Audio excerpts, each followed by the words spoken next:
Praise lord, అందరికీ వందనాలు. ఈరోజు మనం వినబోయే వాక్యం యేసయ్య ఒక స్త్రీ గురించి చెప్తున్నాడు అనమాట. ఏం చెప్తున్నాడంటే, మార్కు సువార్త 5వ అధ్యాయం 34వ వచనంలో, కుమారి నీ విశ్వాసం నిన్ను స్వస్థపరచెను, సమాధానం గలదానివై పొమ్ము అంటాడు అనమాట. ఆయన ఆ స్త్రీ గురించి ఏ సందర్భంలో మాట్లాడాడు, ఎలా మాట్లాడాడు, ఎందుకు మాట్లాడాడు అనేది ఇప్పుడు మనం తెలుసుకుంటున్నాం. ఇక్కడ విశ్వాసం అనేది చాలా ముఖ్యమైనది అన్నమాట, చాలా ప్రాముఖ్యమైనది. యేసయ్య దగ్గర నుంచి మనం ఒకటి పొందుకోవాలన్నా, అద్భుతం జరగాలన్నా విశ్వాసం అనేది చాలా ముఖ్యం అన్నమాట. ఇక్కడ ఏం జరిగిందంటే, యేసయ్య మరల దోణెక్కి సముద్రపు అద్దరికి వెళ్ళిపోతాడు. అద్దరికి వెళ్ళిపోయినప్పుడు బహు జన సమూహం అనమాట ఆయనను వెంబడిస్తూ ఉన్నది. మనం ఇంతకు ముందు చెప్పుకుంటున్న వాక్యాల్లో కూడా ప్రతి చోట మనం కామన్గా ఒకటి వింటున్నాం. అదేంటంటే, ఆయనను బహు జన సమూహము వెంబడిస్తూ ఉన్నది అని వింటా ఉన్నాం అన్నమాట. అసలు యేసయ్యను బహు జన సమూహం ఎందుకు వెంబడిస్తూ ఉన్నది అంటే, ఆయన చేసే అద్భుత కార్యాలు అలాంటివి అన్నమాట. ఆయన చేసే సూచక క్రియలు అలాంటివి, ఆయన చేసే మహత్ కార్యాలు కూడా అలాంటివి అన్నమాట. ఎన్నడూ ఎవ్వరు చూడలేని అద్భుత కార్యాలు ఆయన చేశాడు. అందుకని వాళ్ళందరూ కూడా చూడగలిగారు అనమాట. చూసారా, ఇక్కడ ఏమైందంటే, ఆయన ఎప్పుడైతే అద్దరికి వెళ్ళాడో ఆ జన సమూహం అంతా కూడా సముద్ర పొడ్డున ఆయన ఉండగా జన సమూహం అందరూ కూడా ఆయన దగ్గర చేరుకున్నారనమాట.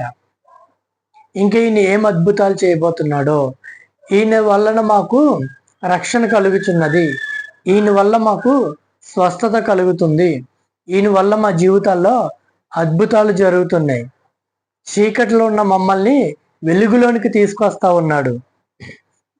చూసారా, వాళ్ళు చీకట్లు ఉన్నప్పటికీ కూడా, చీకటి బ్రతుకులు అయినప్పటికీ కూడా వాళ్ళందరినీ కూడా వెలుగులోనికి తీసుకొస్తా ఉన్నాడు అనమాట.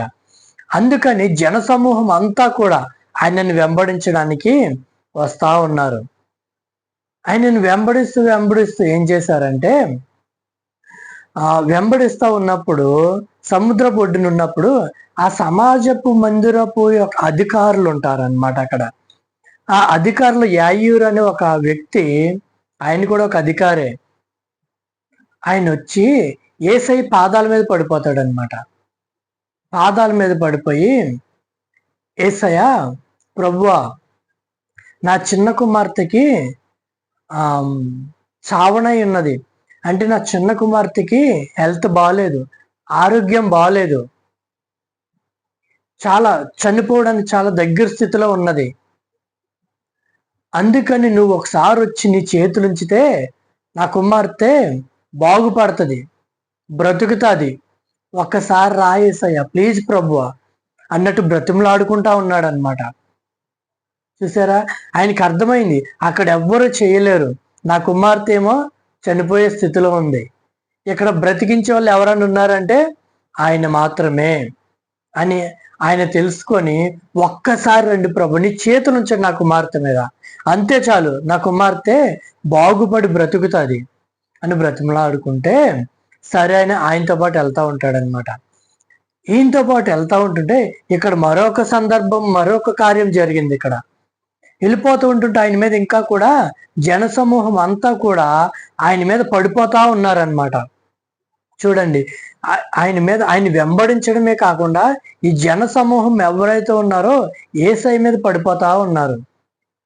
చూసారా, యేసయ్య మీద పడిపోతా ఈ క్రమంలో ఏం జరుగుతుందంటే, 12 సంవత్సరాల నుండి అనమాట, 12 సంవత్సరాల నుంచి రక్తస్రావంతో అనే వ్యాధితో బాధపడుతున్నది. మనకు అర్థమయ్యే భాషలో, మనకు తెలిసిన భాషలో చెప్పాలంటే 12 సంవత్సరాల నుంచి ఆమె స్త్రీకి బ్లీడింగ్ ఆగట్లేదంట. చూసారా, ఎప్పుడైనా కొన్ని రోజులకే స్త్రీలు చాలా బాధపడుతూ ఉంటారనమాట ఆ బ్లీడింగ్ వల్ల.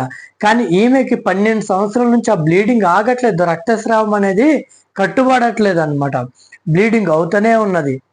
ఆమె ఎంత నీరసపడిపోయి ఉంటది, ఎంత బలహీనత పడిపోయి ఉంటది ఆమె. అయితే ఆమెకు తెలిసిన వైద్యులు అందరి దగ్గరికి వెళ్ళింది. ఆమెకున్నదంతా ఖర్చు పెట్టుకుంది. తీరా చూస్తే వాటి వల్ల చిన్న కొంచెం కూడా ఉపయోగం లేదన్నమాట. కొంచెం కాకపోతే కొంచెం అయినా కూడా ఆమెకి ఎటువంటి స్వస్థత అనేది, విడుదల అనేది కలగలేదన్నమాట. ఎప్పుడైతే ఈ జన సమూహం అంతా కూడా ఆయనని వెంబడిస్తూ ఆయన మీద పడిపోతా ఉన్నారో, ఈమె యేసయ్య గురించి తెలుసుకున్నది. ఈయన పలానా చోట ఇన్ని అద్భుతాలు చేశాడు, ఈయన పలానా చోట ఇలాంటి స్వస్థతలు కలిగించాడు, పలానా చోట ఇలాంటి అద్భుతాలు చేశాడు అని ఆమె విన్నది. ఆమె విని ఏమనుకుంటదంటే, ఆమెకు విశ్వాసం కలిగింది. యేసయ్య నా రోగాన్ని తీయగలడు, నన్ను స్వస్థపరచగలడు అని నమ్మింది అనమాట. ఎప్పుడు నమ్మింది? యేసయ్య గురించి విన్నప్పుడు అనమాట. యేసయ్య గురించి మనకు కూడా తెలియాలి, మనం కూడా ఆయన ఇతరుల వల్ల ఆయన దగ్గర నుంచి మనం అద్భుతాలు పొందుకోవాలి, లేదంటే మన జీవితానికి అవసరమైనది, ప్రాముఖ్యమైనది కలిగించుకోవాలి అంటే ముందు ఆయన గురించి మనం వినాలన్నమాట. ఆయన గురించి తెలుసుకోవాలి. మనం ఆయన గురించి తెలుసుకున్నప్పుడే ఆయన ఏంటో మనకి అర్థమవుతుంది అనమాట. ఈమె అలాగే తెలుసుకొని మనసులో అనుకుంటది అనమాట, ఆయన వస్త్రపు మాత్రం ముట్టుకుంటే నేను బాగుపడతాను అంతే. ఆయన వస్త్రం మాత్రం ముట్టుకుంటే నేను బాగుపడతాను, ఆయన స్వస్థపరచగలడని ఆవిడకి తెలుసు అనమాట. అందుకని అనుకుంటది అనమాట, ఆయన వస్త్రపు చెంగు, ఇంత జన సమూహం ఉన్నారు కదా, ఆయన దగ్గరికి నేను ఎలా వెళ్ళాలి, ఎటు వెళ్ళాలి, అందుకని నేను ఆయన వస్త్రం ముట్టుకుంటే చాలు నేను బాగుపడతానని ఆమె ఏం చేస్తుందంటే, ఆ జనాల్లో నుంచి వెళ్ళి వెళ్ళి వెళ్ళి చాలా కష్టంగా అనమాట, చాలా కష్టంగా వెళ్ళి ఆయన వస్త్రాన్ని ముట్టుకుంటది అనమాట. ఆయన వస్త్రాన్ని ఎప్పుడైతే ముట్టుకుందో ఆయనలో నుండి ప్రభావం బయలు వెళ్ళి ఆమె స్వస్థపరచబడింది. స్వస్థపరచబడగానే వెంటనే ఆమెకి ఏమాగిందంట? రక్తస్రావం ఆగిందంట. చూసారా ఎంత అద్భుతం జరిగిందో? ఆయన చేయగలడు. మనం విశ్వసించినట్లయితే, మనం నమ్మినట్లయితే, మనం ఆయన మీద విశ్వాసంతో ఆయన దగ్గరకు ఒక అడుగు ముందుకు వేసి మనం వెళ్ళగలిగితే ఆయన చేయగలడు. ఆయనకి అసాధ్యమైనది ఏది కూడా లేదనమాట. యేసయ్యకు సమస్తము సాధ్యం అన్నమాట. అయితే ఎప్పుడైతే ఈమె ఆయనను ముట్టుకుందో, యేసయ్య ఆయనకి తెలిసిందనమాట, నాలో నుంచి ప్రభావం బయలు వెళ్ళింది, నాలో నుంచి ప్రభావం బయలు వెళ్ళింది అని ఆయన తెలుసుకున్నాడు. ఎప్పుడైతే తెలుసుకున్నాడో, నాలో నుంచి ప్రభావం బయటకు వెళ్ళిందని తెలుసుకున్నాడు అనమాట. నన్ను ఎవరు ముట్టుకున్నారు అని అడుగుతాడనమాట అక్కడున్న వారిని, శిష్యుల్ని అడుగుతే. ఇక్కడ చూడాలంటే అండి, మనకి ఏం అర్థమవుతుంది? ఆయన్ని ఎవరు ముట్టుకున్నారు అంటే, ఆయన మీద చాలా మంది పడిపోతున్నారు కదా. ఆయన ఎప్పుడైతే వచ్చాడో సముద్రపు ఒడ్డుకి, ఆయన జనసమూహం వెంబడించారు, ఆయన మీద చాలా మంది పడిపోయారు. పడిన వాళ్ళందరూ కూడా యేసయ్యకి టచ్ అయిన వాళ్ళే కదా, పడిన వాళ్ళందరూ కూడా యేసయ్యని ముట్టుకున్నట్టే కదా, పడిన వాళ్ళందరూ కూడా యేసయ్యను తాకినట్టే కదా. కానీ అంతమంది ఆయన మీద పడినా సరే, అంతమంది ఆయన మీద పడినా సరే, అంతమంది ఆయన్ని తాకినా సరే, అంతమంది ఆయనను ముట్టుకున్నా సరే, ఈయన ఒక్కరి గురించి మాత్రమే మాట్లాడుతున్నాడు యేసయ్య. చూసారా? ఎందుకని ఒక్కరి గురించే మాట్లాడుతున్నాడు? ఆమె ప్రత్యేకంగా ఆయన వస్త్రపు చెంగు ముట్టుకుంటే చాలు నేను బాగుపడతాను అని విశ్వాసం కలిగి ఉంది ఆమె. ఆయన వస్త్రం మాత్రం ముట్టుకుంటే చాలు నేను బాగుపడతాను, ఆయన వస్త్రాన్ని నేను ముట్టుకుంటే చాలు నాకు స్వస్థత కలుగుతుంది, ఆయన వస్త్రాన్ని నేను ముట్టుకుంటే చాలు నా రక్తస్రావం 12 సంవత్సరాలు, 1 సంవత్సరం 2 సంవత్సరాలు కాదండి, 12 సంవత్సరాలు ఎన్ని ఇబ్బందులు పడి ఉంటది, ఎన్ని బాధలు పడి ఉంటది, నిద్ర లేని రాత్రులు ఎన్ని అనుభవించి ఉంటది,